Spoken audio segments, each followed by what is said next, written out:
గురువు ముగ్గురిలో మౌనం చోటు చేసుకుంది. రామ, సుధామ చేతుల్లో ఆయుధాలు పట్టుకుని నేలవైపు చూస్తూ నిలబడ్డారు. గురువు నిద్రనుంచి లేచి, మీరు నా శిష్యులా? లేక యుద్ధరంగంలోని శత్రువులా అని కన్నీటి స్వరం మింగుతూ అడిగాడు. ఆయన గళం లోపల ఏదో విరిగిపోతున్నది. మీరు కాళ్లు నొక్కాలని చెప్పాను.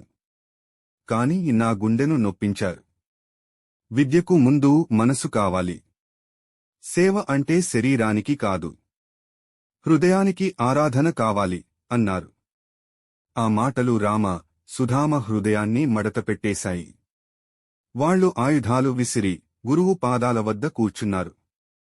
క్షమించండి గురువుగారు అన్నాడు రామ కన్నీళ్లతో. మన అహంకోసం మీరు శిక్ష అనుభవించాల్సింది అన్నాడు సుధామసంతో. గురువు వారిద్దరినీ ప్రేమగా తలపై తాకుతూ, గురువు అయిన నేను నిన్ను శాసించగలను, కాని క్షమించడం మిమ్మల్ని మానవుల్ని చేస్తుంది అన్నారు. ఆ రోజు తర్వాత రామ, సుధామ నిజంగా విద్యార్హులు అయ్యారు. గుణంతో పాటు జ్ఞానాన్ని కలసి అర్థం